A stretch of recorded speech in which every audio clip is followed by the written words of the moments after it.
우리 이 시간에 다 같이 오늘의 예배를 위해서 한 목소리 기도하실 텐데, 주님, 오늘의 예배에 주님께서 임재하여 주시옵소서. 오늘 예배를 통하여 우리의 마음, 생각, 행동 모든 것이 변화될 수 있는 우리의 삶이 될 수 있도록, 또한 우리가 가는 길이 정말 주님께서 동행하시는 길이 될 수 있도록 함께 해달라고 우리 이 시간에 다 같이 예배를 위해서 다 같이 기도드리시겠습니다. 사랑의 주 하나님 아버지, 감사합니다. 주님께서 우리를 사랑하셔서 여기까지 왔습니다. 그러나 이 코로나 시대에 정말 저희가 나아가야 될 방향을 주님께서 바로 잡아 주시옵시고, 주 하나님 아버지께서 저희의 모든 것을 바뀌어지고 우리가 정말 행동과 생각과 모든 것이 바뀌어지어서 정말 주님께서 뜻하시는 바대로 나아갈 수 있는 우리가 될 수 있도록 주님 도와주시옵소서. 특별히 오늘 예배를 통하여 정말 저희가 어렵게 이렇게 온라인 예배를 드립니다. 주님, 같은 공간에 있진 않지만 주님 하나님 아버지께서 동일한 은혜 부어 주시옵소서. 우리 주님 함께 해주셔서 감사합니다. 우리 다 같이 찬양 드리시겠습니다. 내가 매일 기쁘게 191장입니다. 내가 매일 기쁘게 순례의 길에 가면 주의 팔이 나를 안보함이요. 내가 주의 큰 복을 받는 참된 비결은 주의 영이 함께함이라. 성령이 계시네, 할렐루야 함께하시네. 좁은 길을 걸으며 밤낮 기뻐하는 것 주의 영이 함께함이라. 전에 죄에 빠져서 평안함이 없을 때 예수 십자가의 공로 힘입어 그 발 아래 엎드려 참된 평화 얻음은 주의 영이 함께함이라. 성령이 계시네, 할렐루야 함께하시네. 좁은 길을 걸으며 밤낮 기뻐하는 것 주의 영이 함께함이라.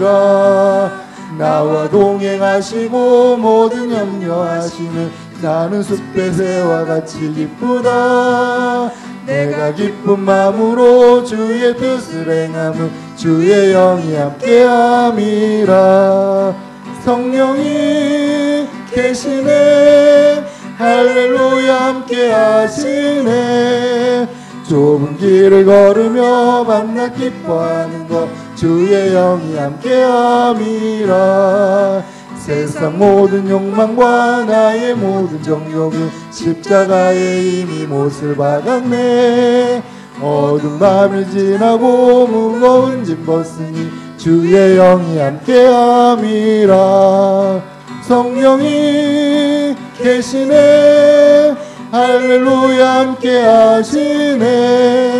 좁은 길을 걸으며 밤낮 기뻐하는 것 주의 영이 함께함이라. 주 없이 살 수 없네, 없이 살 수 없네 내 인의 구주여.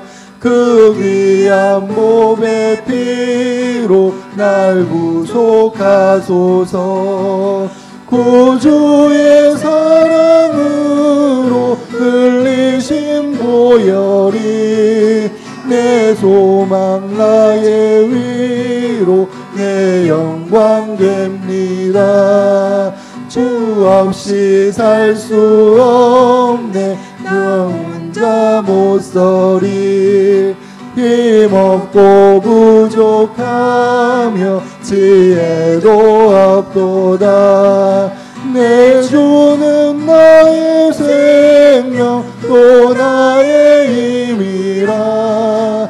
주님을 의지하여 지혜를 얻으리. 주 없이 살 수 없네 내 주는 아신다.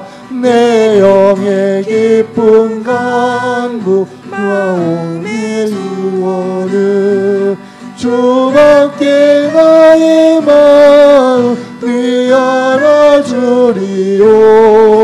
내 마음 위로하사 평온케 하시네. 주 없이 살 수 없네 세월이 흐르고 이 깊은 고독 속에 내 생명 끝나도 사나운 풍랑일 때 날 지켜주시니 내 곁에 계신 주님 늘 힘이 됩니다. 우리 이 시간에 오늘의 예배를 위해서 주님 무엇보다도 우리 목사님 말씀 붙들어 주시옵시고 우리 교인들 이곳에 비록 모이지 못하지만 각 처소에서 주님 코로나 걸리지 않도록 주님께서 인도하여 주시옵소서. 우리 각자의 건강을 잘 지킬 수 있도록 주님께서 정말 저희를 깨끗하게 지켜줄 줄 믿습니다. 우리 시간 다 같이 한 목소리로 기도하시겠습니다. 사랑의 주 하나님 아버지 감사합니다. 저희를 사랑하셔서 정말 여기까지 왔습니다. 그러나 저희가 이렇게 코로나로 인하여 많은 어려움에 있고 경제적으로 그리고 상황적으로 육체적으로 많이 힘든 가운데 있습니다. 주님 이 시대를 우리 아버지 하나님 저희가 지혜롭게 잘 넘기게 하여 주시옵시고 무엇보다도 우리가 코로나에 걸리지 않도록 주님 저희들의 각자의 건강을 주님께서 지켜주시옵소서. 예수 그리스도 이름으로 기도드렸습니다. 아멘.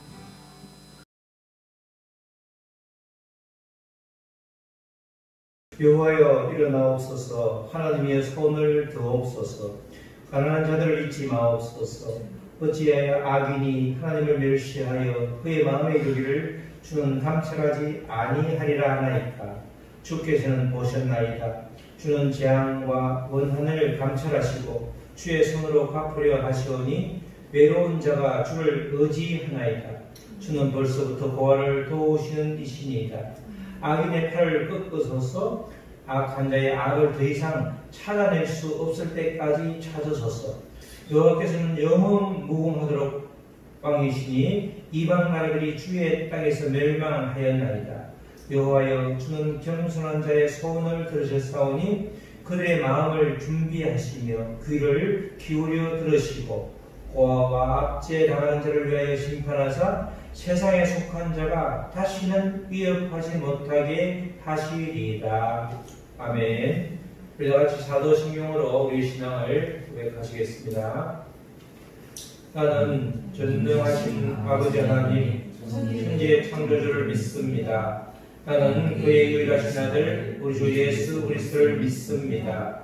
그는 성령으로 잉태되어 동정녀 마리아에게 생하시고 본디오 빌라도에게 고난을 받아 십자가에 못 박혀 죽으시고 장사된 지 사흘 만에 죽은 자 가운데서 다시 살아나셨으며 하늘에 오르시어 전능하신 아버지 하나님 우편에 앉아 계시다가 거기로부터 살아있는 자와 죽은 자를 심판하러 오십니다. 나는 성령을 믿으며 거룩한 공교회와 성도의 교제와 죄를 용서받는 것과 몸의 부활과 영생을 믿습니다.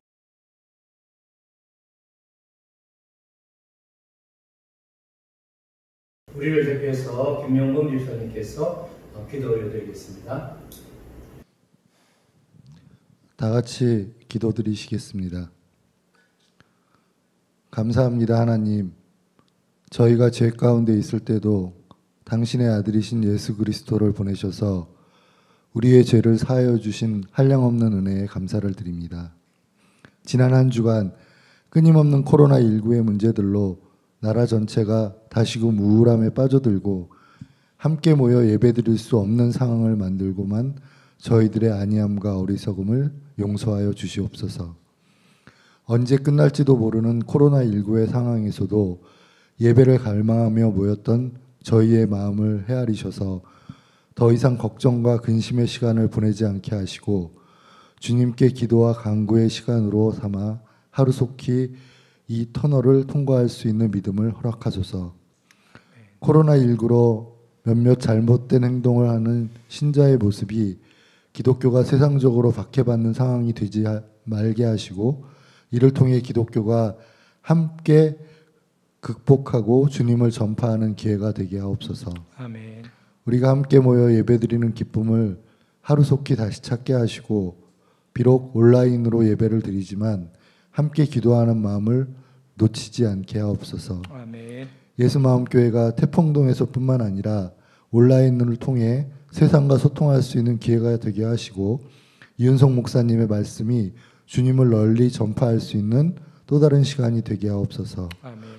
말씀을 전하시는 이윤석 목사님의 건강을 지켜 보호하시고 교인 모두 코로나19의 피해가 발생하지 않도록 건강을 지켜 주시옵소서. 아멘. 주님을 사모하는 마음이 더욱 깊어져서 부흥의 불꽃이 타오르게 하옵소서. 아멘. 비록 온라인으로 드리는 예배지만 성령이 임하게 하셔서 함께 모여 예배드리는 것 이상으로 뜨거운 시간이 되게 하옵소서.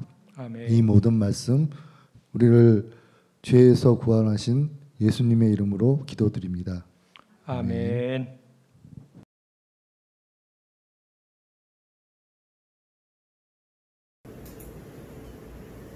교회 및 교우 소식 알려드리겠습니다. 우리 다 같이 정말 이렇게 인터넷으로 예배를 드리는데 할렐루야. 오늘부터 이 2주간에 걸쳐서 이렇게 비대면 영상 예배를 드립니다. 우리가 영상 예배를 11시에 카톡에 올려드릴 때에 여러분들 다 함께 은혜 받으시기 바라겠습니다. 우리 오케스트라가 앞으로 코로나가 잠잠할 때까지 아마 휴강이 시작될 것 같습니다. 위에서 기도해 주시기 바랍니다. 성경 통독 잘 이어가시고 우리 중보 기도 카톡방도 잘 활용해 주시기 바라고요. 특별히 환우를 위해서 기도해 주실 텐데 우리 김원자 집사님은 지난주에 이렇게 또 잘 치료를 받고 퇴원을 하셨습니다. 위에서 기도해 주시고 또 우리 배진국 권사님 계속해서 지금 병원에 입원 중이시는데 장로를 넣고 나서 그 이후에 결과가 아주 잘 치료가 되어서 우리 함께 예배드릴 수 있도록 기도해 주시고 우리 손해창 형제, 유희한 어린이, 정미 집사님, 또 우리 형진 성도, 박순배 권사님을 위해서 늘 기도해 주시기 바라겠습니다. 유튜브 영상도 이럴 때일수록 더 활용하셔서 한 번, 두 번, 또 여러 번 들으시고 그 가운데 한 주간의 삶의 양식을 삼기를 부탁을 드리겠습니다.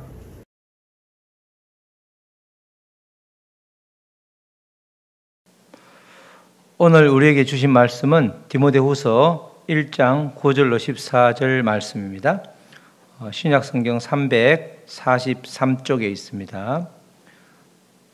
제가 봉독해 올리겠습니다. 9절 하나님이 우리를 구원하사 거룩하신 소명으로 부르심은 우리의 행위대로 하심이 아니요 오직 자기의 뜻과 영원 전부터 그리스도 예수 안에서 우리에게 주신 은혜대로 하심이라. 이제는 우리 구주 그리스도 예수의 나타나심으로 말미암아 나타났으니 그는 사망을 패하시고 복음으로써 생명과 썩지 아니할 것을 드러내신지라. 내가 이 복음을 위하여 선포자와 사도와 교사로 세우심을 입었노라. 이로 말미암아 내가 또 이 고난을 받되 부끄러워하지 아니함은 내가 믿는 자를 내가 알고 또한 내가 의탁한 것을 그날까지 그가 능히 지키실 줄을 확신함이라. 너는 그리스도 예수 안에 있는 믿음과 사랑으로서 내게 들은 바 바른 말을 본받아 지키고 우리 안에 거하시는 성령으로 말미암아 내게 부탁한 아름다운 것을 지키라. 아멘. 오늘은 복음을 위하여 은혜로 부르심을 받았습니다. 우리가 복음을 위해서 은혜로 부르심을 받았다, 이런 제목이죠. 우리 다 같이 복음을 위하여 은혜로 부르심을 받았습니다. 다시 한번 따라 하시겠습니다. 복음을 위하여 은혜로 부르심을 받았습니다. 이 제목이 우리의 고백이 되시기를 축복합니다. 모든 성경 말씀이 우리가 깊이 묵상하면 할수록 그 뜻이 새롭게 다가오죠. 성경 말씀은 그래서 매력이 있고 지금 수천 년이 지나도 그 생명력이 이어지는 것입니다.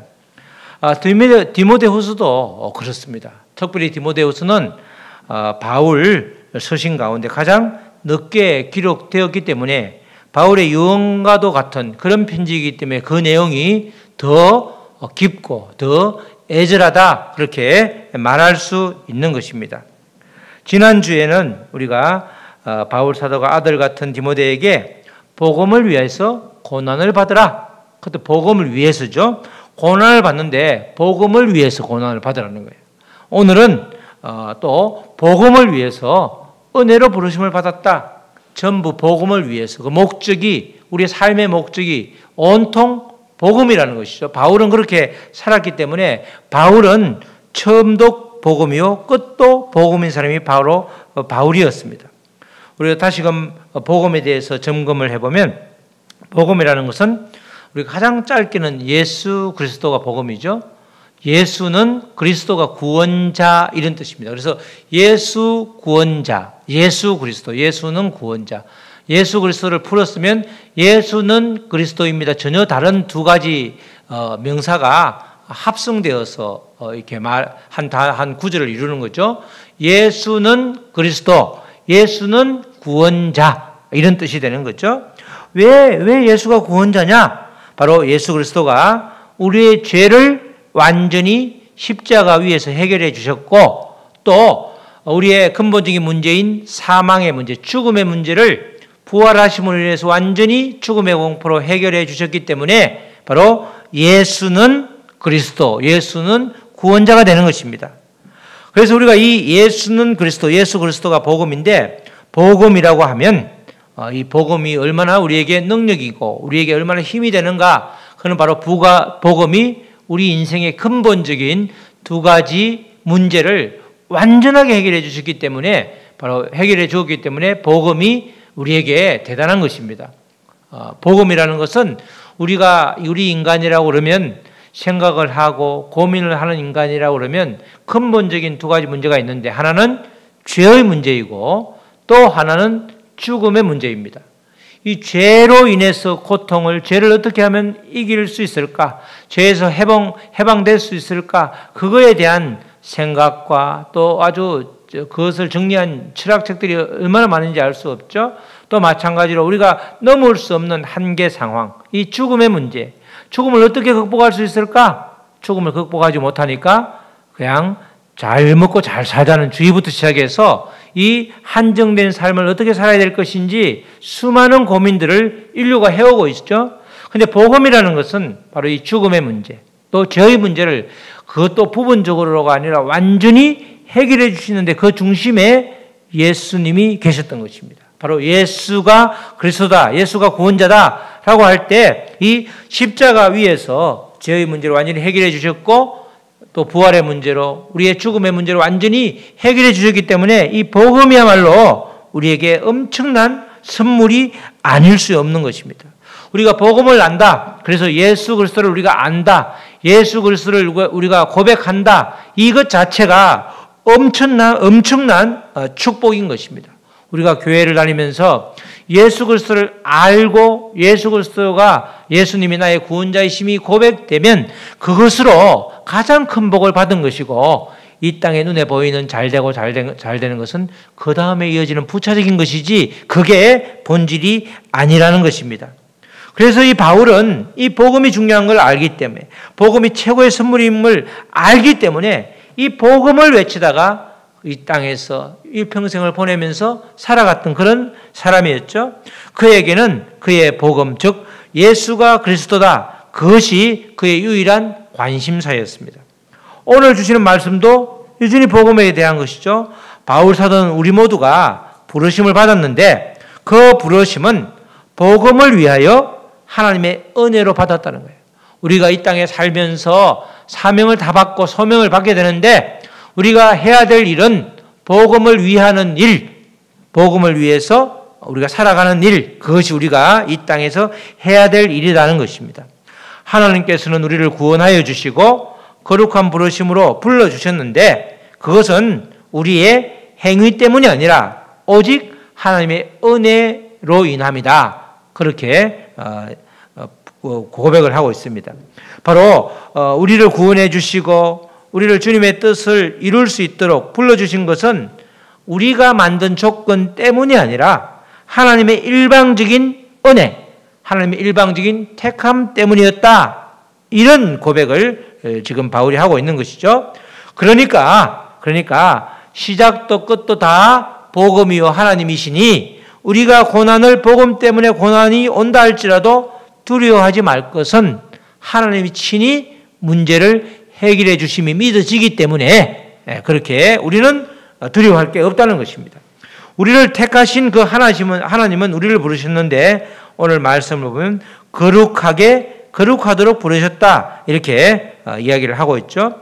바로 부르심의 목적이 거룩함이라는 것입니다. 우리가 복음을 전하기 위해서는 먼저 그러니까 거룩한 부르심, 거룩함을 우리가 유지해야 된다는 거예요. 데살로니가 4장 7절 말씀에 그 점을 분명히 하고 있죠. 하나님이 우리를 부르심은 부정하게 하심이 아니요 거룩하게 하심이니 분명히 하고 있습니다. 오늘 9절 말씀에서도 바울 사도는 우리의 구원과 부르심은 하나님의 뜻 또한 영원 전부터 그리스도 예수 안에서 우리에게 주어진 그분의 은혜에 따른 것이라는 사실을 밝혀주고 있죠. 거룩하게 부르심을 받았는데 그 부르심은 바로 하나님의 뜻과 그리고 영원 전부터 나의 공로와 행위가 개입하기 전인 영원 전부터 그리스도 예수 안에서 우리에게 주어진 그분의 은혜에 따른 것이다. 그런 사실을 밝혀주고 있습니다. 9절 말씀 다시 한번 읽어보면 하나님이 우리를 구원하사 거룩하신 소명으로 부르심은 우리의 행위대로 하심이 아니요 오직 자기의 뜻과 하나님의 뜻과 영원 전부터 그리스도 예수 안에서 우리에게 주신 은혜대로 하심이라. 바울 사도는 우리의 의로운 행위로 구원을 받고 부르심을 받는 것이 결코 아님을 강조하고 있습니다. 우리의 구원과 부르심이라는 것은 오로지 하나님의 뜻과 하나님의 은혜에 따른 것인데 그 은혜는 아무 대가 없이 거저 주는 선물이라는 뜻이죠. 그래서 일체의 우리의 노력이 배제된다는 뜻입니다. 은혜 이 말은 하나님 우리의 노력과 상관없이 아무 대가 없이 하나님께서 일방적으로 주시는 선물이다. 이게 바로 은혜라는 뜻입니다. 바울은 이 은혜가 영원 전부터 주어졌다는 사실과 아울러 그리스도 예수 안에서 주어졌다는 그 두 가지 사실을 지적함으로써 하나님의 은혜는 우리의 공로와 행위하고는 전혀 상관이 없는 점을 다시금 분명히 하고 있는 것입니다. 뿐만 아니라 이 은혜는 창세 전부터 이미 그리스도 예수를 통하여 우리에게 주신 것이라는 것입니다. 이 말은 우리의 구원과 부르심은 예수 그리스도의 중보하심이 창세 전부터 있었기 때문에 가능하다는 그 명백한 사실을 알려주고 있는 말씀입니다. 우리의 행위와 공로를 아무리 내세우는 것, 우리의 공로와 행위를 내세우는 것이 얼마나 어리석은지를 알려주고 있는 것입니다. 우리가 삶을 살아갈 때에 우리의 행위와 공로를 얼마나 자랑하는 경우가 많습니까? 역사에서도 공신들이 얼마나 위세등등했는지 공신으로 인해서 옛날에는 공신전이라고 해서 조선시대 때는 땅도 주었고 그 공신들의 자녀들이 엄서제 이래가지고 계속해서 아주 권력을 독점하는 그런 경우를 이어서 받는 그런 경우를 보게 되는데 이 공로와 행위가 지금도 그것을 내세우는 경우가 여러 가지 잔치마다 선거 때마다 또는 여러 가지 일이 있을 때마다 뭔가 일을 이룰 때마다 그 공로자 또 그 주동자 또는 주인공을 찾는 것이 우리들의 관습인데 우리들의 생리인데 바로 우리 하나님은 우리의 믿음에 있어서는 행위와 공로를 내세우는 것이 얼마나 어리석은가 그걸 다른 말로 언제나 하나님의 은혜로 인해서 우리가 구원을 받았다. 우리의 공로와 행위가 전혀 개입하지 않았다. 그 말씀을 해주고 있는 것입니다. 우리 사랑하는 성도 여러분, 바울 사도가 디모데에게 권면하는 이런 내용은 바로 주님이 우리에게 주시는 말씀인 것입니다. 우리가 살아갈 때에 이렇게 복음을 위하여 살아가는 것, 목적이 분명할 때에 우리는 이 땅을 살아가는 맛이 있는 것이죠. 우리가 복음과 상관없이도 목적이 분명하면 우리가 얼마나 힘을 내는지 알 수가 없어요. 우리가 목적이 없고 또는 여러 가지 낙심할 때는 아침에 일어날 때도 일어나는 것이 천근만근 같잖아요. 우리가 피곤해서 아주 몸이 너무 녹초가 되어서 회복이 안 돼서 일어나기 어려운 경우도 있지만 때로는 목적이 분명하지 않으니까 기대와 소망이 없으니까 그냥 일어나기가 싫은 거죠. 우리 아이들도 어릴 때 그렇게 깨울 때 힘들던 아이들도 소풍을 간다 이러면 얼마나 일찍 일어나는지, 그 소풍이 즐거우니까 얼마나 그것을 기대하고 일어나는지 알 수가 없습니다. 제가 어릴 때는 소풍은 다 외부에서 사가지고 오는 것은 딱 유일하게 환타가 전부였죠. 나머지 계란 삶고 그날따라 김밥, 그것도 집에서 키우던 닭이 낳은 계란을 삶아서 그리고 김밥을 싸서 그렇게 가는데, 또 가을에는 알밤을 이렇게 알밤을 또 이렇게 아주 삶아서 가고 이러죠. 그럴 때마다 얼마나 그 소풍이라는 것 때문에 아침에 일찍 일어나는지, 아무리 밤에 늦게 자고도 벌떡벌떡 일어나죠. 이렇게 목적이 분명하면 이렇게 하루를 사는 것도 행복할 뿐만 아니라 기대감이 있기 때문에 피곤도 저리 가라가 되는 것이죠. 바울 사도는 이 점을 분명하게 하고 있는 것입니다. 우리들에게 소망이 있고 부르심이 있다는 것이죠. 그러니 아무리 환경이 힘들지라도 소망이 있으면 우리의 환경은, 힘든 환경은 넉넉히 이길 수 있다는 것이죠. 왜냐하면 주님 안에서 우리가 소망을 가지면 주님이 그 소망을 이루도록 책임져 주시기 때문에 그것이 가능하다는 것입니다. 바울은 다시금 또 복음이 무엇인지를 분명히 밝혀주고 있습니다. 10절, 11절 말씀이 그 말씀인데, 10절 말씀, 그는 예수 그리스도죠. 예수 그리스도가 복음이죠. 그는 사망을 패하시고 복음으로써 생명과 썩지 아니할 것을 드러내신지라. 내가 이 복음을 위하여 선포자와 사도와 교사로 세우심을 입었노라. 할렐루야.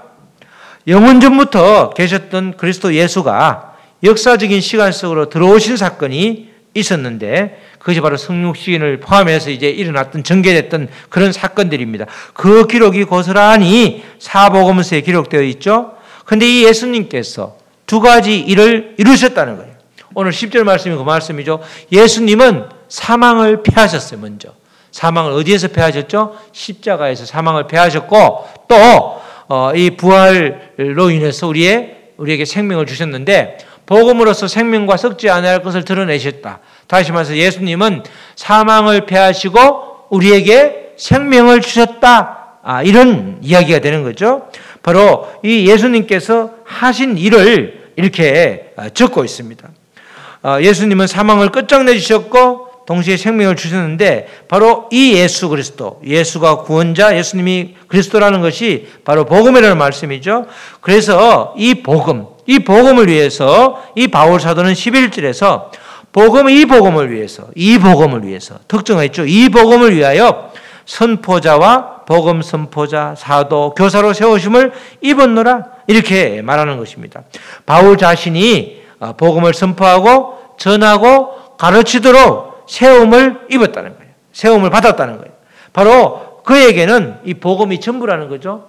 예수는 구원자, 예수는 그리스도, 이 복음이 전부임을 철저히 고백하고 있는 것입니다. 지금 디모데 후서가 시작된 지 1절에서 지금 10절까지 이어지지만 그게 전부 처음부터 다 복음 이렇게 이야기하는 거죠. 바울처럼 복음이 분명하면 되는 것입니다. 우리가 특별한 형식을 취해서 오늘하고 다음 주는 이렇게 비대면 영상 예배를 드리고 있죠.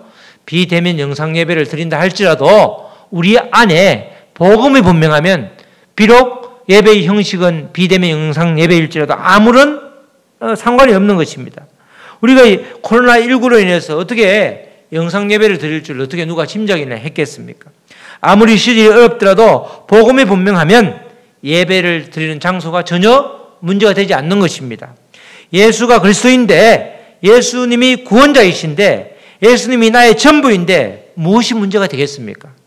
그 예수님이 나를 사망에서 건져주셔서 영원한 생명을 주셨는데 뭐가 문제가 되겠습니까? 우리에게는 예수 그리스도의 복음을 분명히 붙잡고 이 땅에서 부르심을 따라 하나님의 뜻을 이루는 데 동참하면 그것으로 충분한 것입니다. 바울 사도가 복음을 전하면서 고난을 겪으면서 이렇게 이길 수 있었던 이유를 또 12절에서 이어서 분명히 하고 있죠.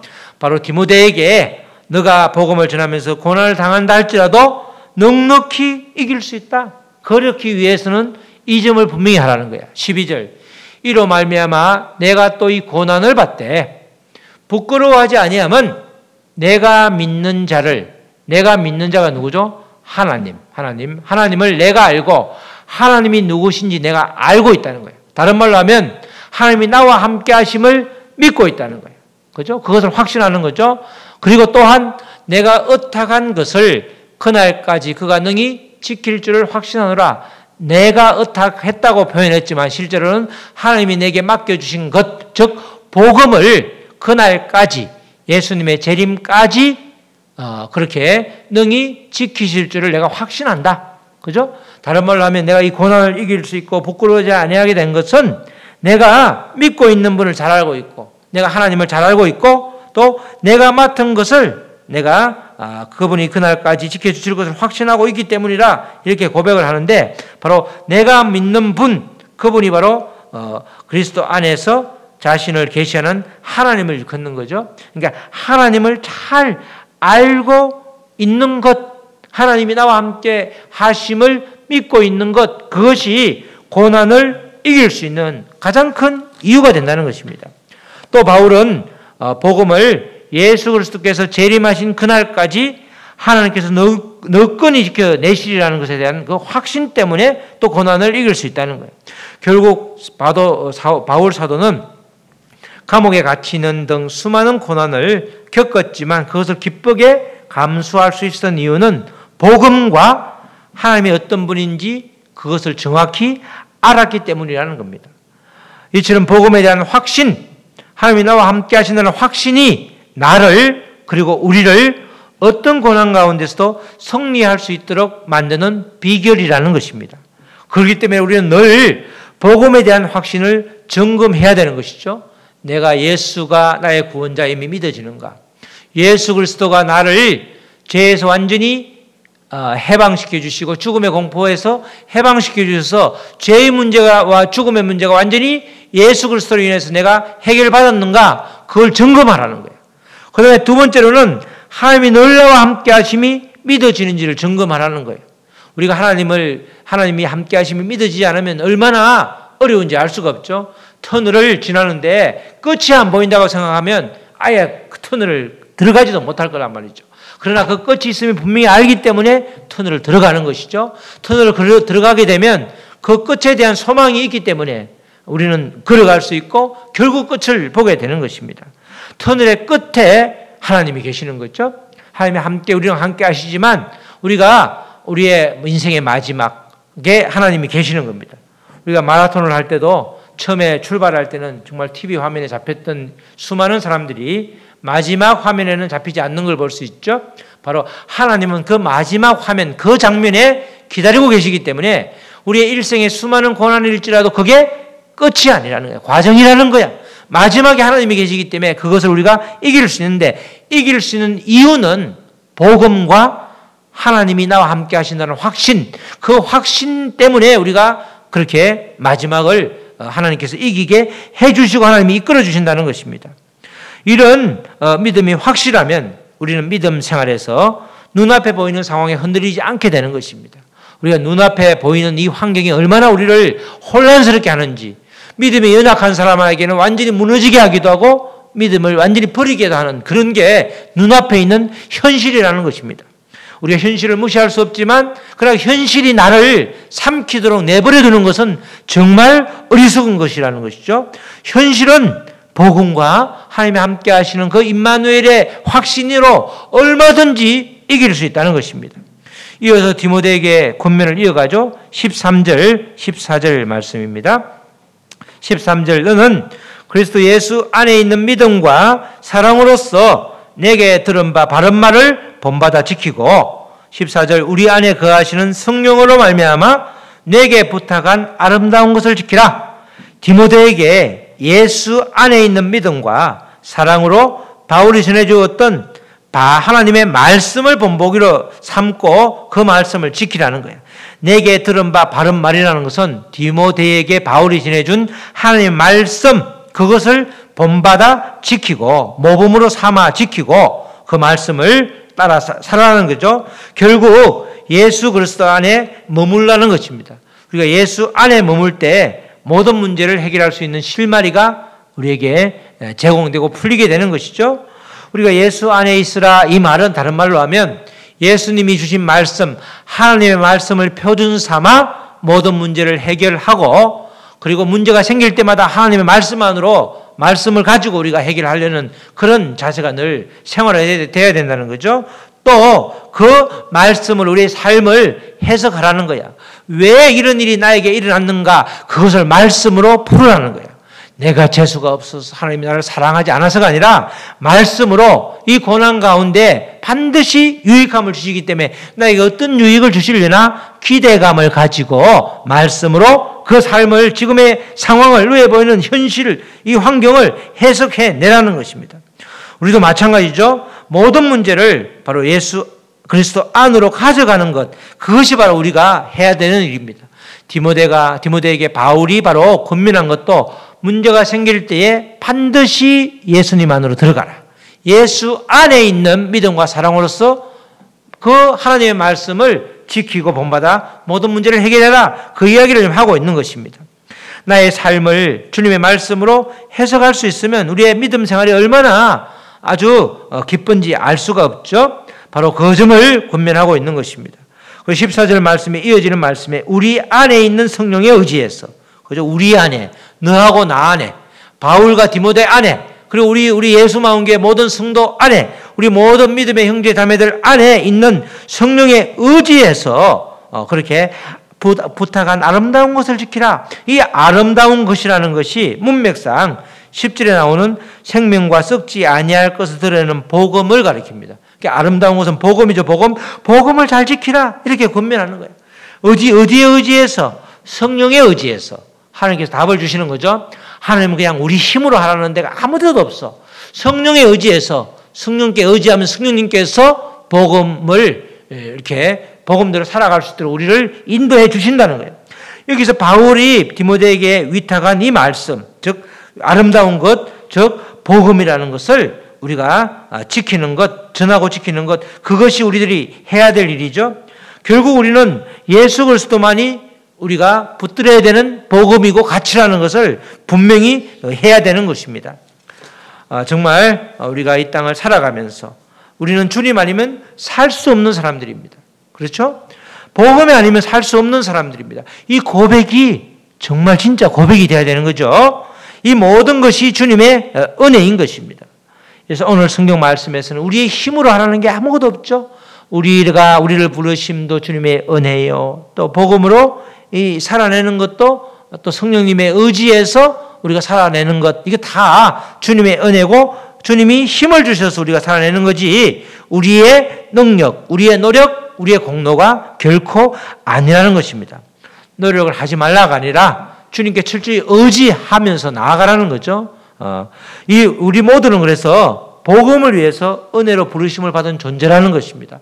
나도 여러분도 모두가 복음을 위해서 분명히 우리가 부르심을 받은 거예요. 그것도 은혜로 값없이. 목적이 분명해지는 거죠. 이 점이 분명할 때에 우리가 하루를 살아가도 힘이 있고 또 살아갈 이유가 있는 것입니다. 우리가 무엇보다도 복음을 분명히 알아야 하고 또 하나님이 누구신지를 분명히 알아야 된다고 오늘 말씀에서 우리에게 깨닫게 해주고 있죠. 바로 복음을 분명하게 알고 또 하나님이 누군지 알 때에 하나님이 나와 함께 하심이 믿어질 때에 우리에게 닥치는 모든 현실 고난, 그거는 아무것도 아닐 수 있는 것입니다. 그거는 넉넉히 하나님께서 이기게 해 주시는 것입니다. 우리의 고백 속에서 복음이 분명히 해야 되고 하나님이 늘 함께 하심이 실제가 될 때에 우리의 삶의 자리는 풍성한 은혜로 넘치게 되는 것입니다. 우리 예수 마음교회를 보면 알죠? 우리가 주일마다 정말 얼마나 먹을 것이 차고 넘칩니까? 그게 다 값없이 하나님께서 주신 것입니다. 우리 교회가 재정이 풍부해서 먹을 게 넘치는 것이 아니라 주님의 은혜로 주님께서 우리에게 삶의 자리가 풍성할 수 있도록 우리에게 넘치도록 은혜를 베풀어 주시는 것입니다. 우리의 삶도 마찬가지죠. 우리의 일상도 마찬가지고 우리의 직장생활도 마찬가지고 우리의 가정도 마찬가지인 것입니다. 분명해야 될 두 가지, 붙잡아야 될 두 가지는 복음과 그리고 하나님이 나와 함께 하심, 그것을 분명히 붙잡으면 우리에게 닥치는 모든 문제가 말씀 안에서 해결된다. 그것이 오늘 디모데에게 주는, 바울이 주는 그런 권면의 말씀인 것입니다. 그런 디모데에게 복음을 위해서 은혜로 부르심을 받았음을 다시 한번 상기시키면서 이것으로 인해서 받게 되는 고난을 받게 됐을 때 그것을 헤쳐나갈 수 있는 것이 바로 유일한 복음과 그리고 하나님의 함께 하심이다. 하나님의 어떤 상황에서도 너와 함께 하시니까 힘을 내라. 그것이 이제 바울이 인생을 마무리하면서 디모데에게 주신 그런 말씀인 것입니다. 우리 사랑하는 성도 여러분, 우리 모두도 복음에 대한 고백, 예수가 나의 구원자라는 그 고백, 예수님이 나의 죄와 죄의 문제를 해결해 주셨고 사망의 죽음의 공포에서 해방시켜 주셨다는 이 확신, 그리고 또 하나님께서 나와 언제나 함께 하신다는, 하나님이 지금 고난받을 때 힘들고 어려울 때 함께 하시지 않고 떠나가신 것이 아니라 하나님은 24시간 자카르, 나를 기억하고 나를 보고 계시다는 그 사실이 믿어질 때에 우리의 삶은 충만해 아주 주님으로 인해서 풍성해질 수 있는 것입니다. 우리 모두 복음을 위해 은혜로 부르심을 받은 존재로 이 땅을 살아갈 때 정말 힘있게 소망을 가지고, 거룩한 소망을 가지고 살아갈 수 있도록 살아갈 수 있기를 주님의 이름으로 축원합니다. 아멘. 우리가 다 같이 말씀을 붙들고 우리 기도하겠습니다. 하나님, 복음을 위해서 은혜로 부르심을 받은 존재로 복음을 위해서 살다 보면 어려움도 있을 수 있습니다. 그러나 이 고난, 그때 받는 고난은 바로 하나님을 믿는 믿음, 또 복음, 또 하나님이 나와 함께 하심으로 인해서 넉넉히 이길 수 있음을 우리가 깨닫고 우리에게 늘 복음이 분명한지를 점검하고 또 하나님의 함께 하심이 실제가 될 수 있도록 우리를 도와주시옵소서. 다 같이 기도하시겠습니다. 하나님 아버지 감사합니다. 우리는 복음을 위하여 은혜로 부르심을 받은 존재입니다. 바로 복음, 예수는 구원자, 예수 그리스도가 바로 복음인 것입니다. 그 예수님께서 바로 사망을 패하시고 생명을 우리에게 주셨는데 우리는 복음을 선포하는 자, 또 복음을 가르치는 자, 복음을 전하는 자로 세움을 받았습니다. 그렇게 살 수 있도록 주여 도와주시옵소서. 복음을 전하다가 받는 그 고난 때문에 어렵고 힘들지라도 그것을 이길 수 있는 것은 하나님께서 나와 함께 하시고 또 복음을 분명히 알고 있기 때문에 우리는 그 어려움이 있다 할지라도 고난일지라도 이길 수 있는 것입니다. 하나님께서 우리에게 힘을 주실 때 주심에 우리는 넉넉히 이길 수 있는 것입니다. 예수 그리스도 안에 있으면 되는 것입니다. 우리의 삶을 말씀으로 해결하려고 하고 말씀으로 해석할 수 있으면 그것으로 되는 것입니다. 우리 안에 거하시는 성령으로 말미암아 복음을 잘 지킬 수 있도록 주여 도와주시고 성령님께 전적으로 의지할 때 그 성령의 도우심으로 복음대로 살아낼 수가 있음을 깨닫게 하여 주시니 감사를 드립니다. 주님께서 함께하여 주셔서 늘 복음을 위하여 은혜로 부르심을 받은 존재로 잘 살아낼 수 있도록 도와주시옵소서. 감사하며 예수 그리스도의 이름으로 기도드렸습니다. 아멘.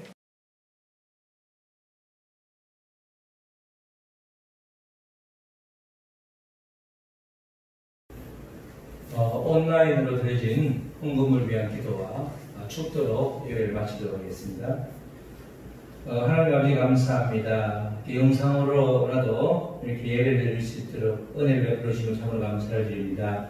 우리가 드린 이 물질과 우리의 모든 헌신과 우리가 드린 시간 위에 놀라운 아버지 역사가 있게 하시고 그 물질이 쓰여지는 곳마다 우리의 헌신과 시간이 들어지는 곳마다 주의 역사가 있게 하여 주시옵소서. 우리가 일평생 살아가면서 물질 때문에 또 건강 때문에 시간 때문에 어려움 당하지 않도록 도와주시옵소서.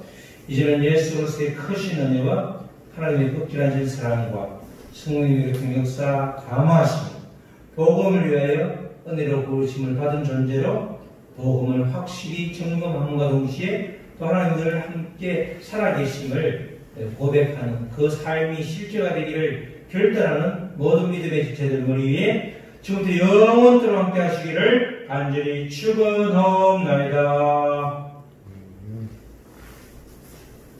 아멘.